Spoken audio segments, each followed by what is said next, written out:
जय श्री कृष्णा।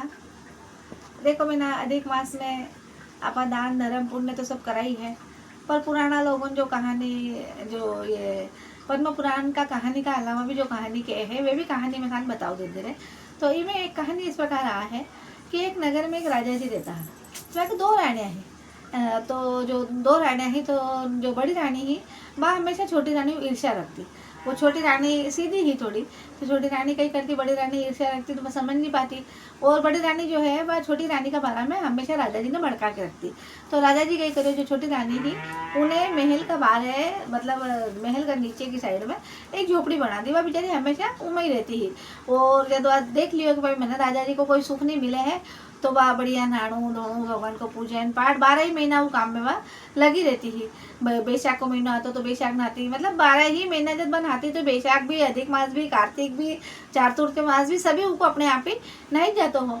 तो मतलब कल्पवृक्ष झाड़ है, तुलसी है, नीम है, बड़ है, पीपल है, अकाव है, ऐसा सब का झाड़ उन्हें वह जल सींचती और हमेशा भगवान की भक्ति में लगी रहती ही। तो ये सब देख के जो बड़ी रानी की उन्हें बड़ी ईर्ष्या होती है। पर भाई ये सब बात राजा जी ने जानबूझ के नहीं बताती कि राजा जी ने अगर पता चले कि ये हमेशा भक्ति करे तो राजा जी को प्रेम करने लग गई। तो कही हो कि वह हमेशा राजा जी उन्हें रानी ने लड़वा के रखती। तो जब अधिक मास आया तो यह कही करे हो कि जो छोटी रानी ही वह अधिक मास का महीना में जो पूरा पेड़ पौधा हमने जब जल डालती ही, तो धीरे धीरे धीरे अच्छा बढ़ने लगा, बहुत बड़ा बड़ा हुआ। तो उन्हें ईर्ष्या हुई, रानी जी ने ईर्ष्या हुई। तो वह राजा जी ने कियो बोले कि बोले एक काम करो, बोले थे सब पेड़ पौधा जितना भी है ना, ये बड़ पीपल तुलसी नीम कल्पवृक्ष है या काव है, या का सबका बोले आंकड़ा को झाड़ है, सब ने कटवा दो। तो राजा जी कियो बोले कि देखो बोले इतना घाम में अगर आप ये सब पेड़ पौधा सब कटवा देवा तो बोले पशु पक्षी जनता सब त्राही त्राही हो जाए बोले, और बहुत भयंकर घाम पड़ी, वो अपना सबने सामना करना पड़ी। तो नहीं नहीं बोले राजा जी, बोले थाने मारी जीत तो थाने पूरी करनी ही पेड़ी बोले। और थाने बोले ये सब पेड़ पौधा जितना भी है ये सब कटवाणु पेड़ी, तो ही मैं थक साथ रही हूँ, नहीं तो नहीं रहूँ। अब राजा जी देखो, रानी जी का हटका आगे राजा जी की बिल्कुल नहीं चली, जबकि रानी जी को उद्देश्य कुछ और हो, पर राजा जी ने यह बात समझ में नहीं आई है। जब राजा जी ने यह बात समझ में आई तो वे कही करियो, राजा जी रानी जी का कहना पे पूरा जितना भी पेड़ पौधा हाँ पे सब पेड़ पौधा कटवा दिया।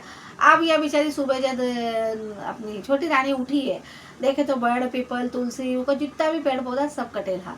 आ कहीं करियो बेचारी के बोले अब कहीं करूँ मैं, धीरे धीरे धीरे धीरे निकल गई।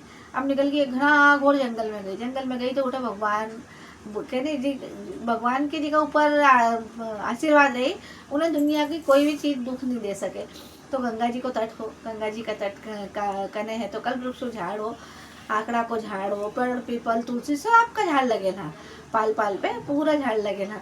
और भगवान की ऐसी महिमा रही कि उठे एक छोटी सी झोपड़ी अपने आप ही उन्हें बड़ी बनाए देगी, भगवान ही बनेगी। तो वह झोपड़ी भी दिख गई उन्हें। तो फिर वह देखियो कि बोले झोपड़ी में कोई नहीं रहे। देखो राजा जी का अटे भी झोपड़ी में अकेली रहती ही, और अटे भी झोपड़ी में अकेले रह लो, कोई दिक्कत नहीं है, मैंने तुम्हारा पूजन पाठ करूँगा। तो देखो भगवान तो घट में विराजमान है, भगवान ने अपन कटे ढूंढना की जरूरत नहीं है। तो भगवान तो उनका आत्मा में विराजमान हो, जट जाती भगवान का साथ था। तो बाकी करती गंगा जी में नहाती धोती, और बड़ पीपल तुलसी कल्पवृक्ष सबका झाड़ ने जल चढ़ा के और पुरुषोत्तम मास की कहानी के और भोजन करती, और है तो झोपड़ी में जाके बेचारी पाछी भगवान को नाम लेती। अब एक दिन कही हो कि जो अपना पुरुषोत्तम मास को जो महीनों हो, जो उनका आखिरी आखिरी का 2-3 दिन बचा है। तो कही हुई कि जब राजा जी शिकार करने निकले तो वो दिन कही हुई राजा जी शिकार करने निकलिया, तो मतलब अब शिकार करता करता करता करता बहुत आगे निकल गया, यानी पता ही नहीं चला कि बहुत ज़्यादा आगे निकल के आएगो है। तो उन्हें कियो सिपाही ने बहुत जोर की प्यास लगी। अब प्यास लगी तो बोले अटक अटक आसपास पानी हो तो ढूंढो। बोले अब पानी ढूंढो तो अच्छी बढ़िया गंगा जी बह रही है, कल्पवृक्ष को झाड़ है, अकाव बड़ पीपल तुलसी आम नीम सबका झाड़ है, एक छोटी सी कुटिया है, उनमें वह जो अंदर है रानी जी वह ओम नमो भगवते वासुदेवाय को जाप कर रही है। और वह कहीं करे उदिन जैसे 33 मालपुआ लेके और कल्पवृक्ष का झाड़ का नीचे चढ़ाया। तो राजा जी आया और गंगा जी का तट पे पानी पियो, और वे कल्पवृक्ष का झाड़ का मन भूख भी लगी, तो झाड़ के नीचे बैठा तो वे अच्छा बढ़िया 33 मालपुआ मैंने मिल गया। मालपुआ राजा जी खाया, वापिस जल पिया।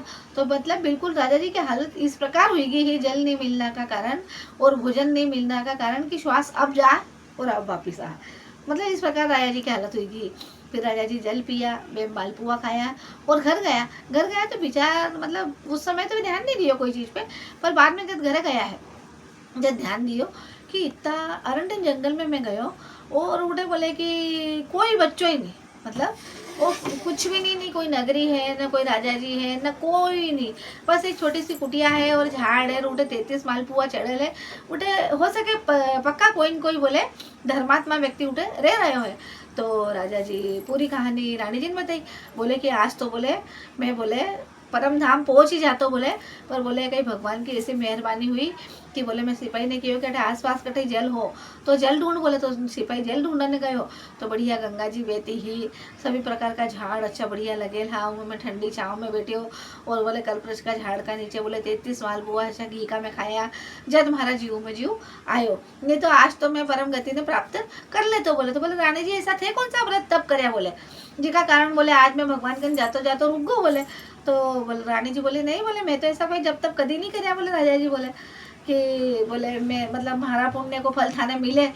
तो राजा जी बोले कि चलो ठीक है, बोले हो सके छोटी रानी कराया वही। बोले हाँ, बोले वाकई करे, मैं तो दिन भर बोले कुटिया मुर्गी के पट रहे, उन्हें कहीं काम भी नहीं, मैं तो अटे और भी ताका महल में रहो तो काम काज भी संभालो हुआ तो कई काम करे। बोले अब राजा जी कहीं करे, दूसरा दिन सवेरे उठा और उन्हें छोटी रानी ढूंढन गया। छोटी रानी कुटिया में नहीं थी क्योंकि वे जो पेड़ पौधा है राजा जी जब कटवा दिया तो मैंने तो बड़ पीपल तुलसी सींचनू कल्पवृक्ष सींचनू वे सब आपको नियम हो छोटी रानी को, और भगवान को दिन भर जाप करनू नाम स्मरण करनू, तो वे चलेगा। तो राजा जी फिर सब सिपाही उन्होंने ढूंढी पिटवाई कि छोटी रानी कटे है उन ढूंढो। तो छोटा जो सिपाही होने हाँ वह छोटी रानी ढूंढन गया। अब ढूंढने गया तो ढूंढता ढूंढता वही जगह पहुंचा जेठे वह कुटिया बनेली, जेठे वह गंगा जी बेता हा, जेठे वह पूरा पेड़ पौधा लगे हा, जेठे राजा जी भोजन करे और राजा जी ने नयो जीवन को दान मिलियो। तो सिपाही होन राजा जी ने बताया, बोले राजा जी बोले उठे एक कुटिया है और उनमें बोले ओम नमो भगवते वासुदेवाय नमः की धुन चल रही है। बोले एक महिला की आवाज़ आ, तो वहाँ तो अंदर तो नहीं गया बोले, पर था राजा जी बोले था चल के देख सको बोले।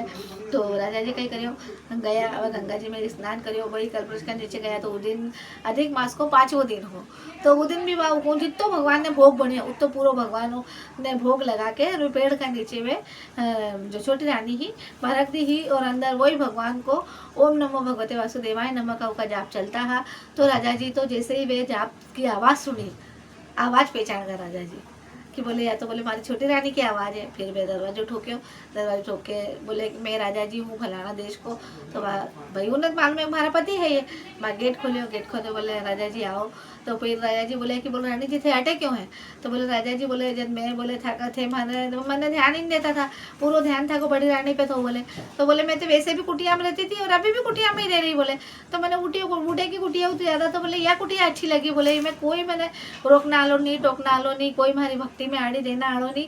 और बोले मैंने बहुत ही शांति अटे महसूस हो रही है, सामने गंगा जी बह रही है, हमारे जितना पेड़ पौधा ने पेड़ पीपल तुलसी जल इन सब ने मैं जल चढ़ाती, गौ माता है या कि सबकी मैं सेवा बोले अटे कर रही है। बोले और बोले रानी जी जो बड़ी रानी हमेशा थाने महाराव भड़का के रखती ही और महाराव दूर रखती ही। तो बोले जिकली मैं अब अटे आएगी, मैं अटे बहुत सुखी है। फिर राजा जी बोले कि नहीं, बोले थे अटे सुखी हो पर मैं उठे दुखी है। बोले थका ही कारण बोले मैंने नयो जीवन मिलो है। वो दिन बोले मैं अभी 2-3 दिन पहले भी अटे आयो हो, और बोले मैं पानी के लिए त्राही हुई हो, अनाज के लिए त्राही हुई हो। फिर मैं बोले था कि गंगा जी में पानी पियो, थका ही जितना भी पेड़ पौधा है या कि ठंडी हवा खाई, और थका हाथ का मालपुआ जो चढ़ेल हाथ 33 मालपुआ वे मैं खाया, जिको बोले मैं नयो जीवन मिलियो। बोले तो थे तो हमारे साथ रथ पे बैठो। बोले और अब नई रानी ने बोले मैं देश निकालो देव और थाने ही में परम सुख बोले आपा दो ही बोले साथे रहेवा। और बोले अब आपा बोले वो जो रानी जी अपना लड़वा रखा मैंने मैं देश निकालो देव। राजा जी लेके गया और पूरा नगर में ढूंढी पीटी। रानी जी ने भव्य स्वागत करो रानी जी को, राजा जी छोटी रानी को स्वागत जिसके ब्याह करके नहीं पहली बार लाया है ऐसे भव्य स्वागत करियो। और छोटी रानी ने 5वां स्थान दियो है। भगवान की देव अधिक मास भगवान की पुरुषोत्तम भगवान की ऐसी मेहरबानी हुई कि 9 महीना में राजा जी का घर राजकवर खेलिया है। और जो बड़ी रानी छोटी रानी का जीवन में जो हाहाकार मचा के रखे हो वो खत्म हो गो। और देखो जैसा कर्म केरो वैसा फल मिली। अटे बड़ी रानी ने होगा कर्म को फल मिल गो, क्योंकि वह हमेशा झूठ बोलती रही, हमेशा राजा रानी ने लड़वाती रही और कभी भगवान की भक्ति भी नहीं करी, हमेशा मतलब वह उल्टा ही काम करती। तो फिर राजा जी कहने कर्म प्रधान है, जैसा उनका कर्म था वैसा उन राजा जी फल दिया। जैसा छोटी रानी का कर्म था वैसा उनका कर्म को फल मिलो। राजा जी ने वापस लाया। 9 महीना में छोटी रानी को राजा जी घरे बहुत बढ़िया पुत्र की प्राप्ति हुई है। और तो बड़ी रानी ने राजा जी देश निकालो कहो है।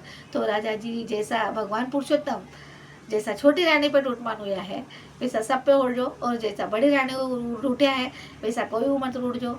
और जब तक हो सके ये अधिक मास में अपन एक ही संकल्प रखना है, न किसी की बुराई करनो, न किसी की निंदा करनो है। वो जब तक हो सके, जितना जब हो सके भगवान का जाप करनो है, क्योंकि ये ही अपना साथे जाई। पुरुषोत्तम मास को एक नाम अधिक मास भी है।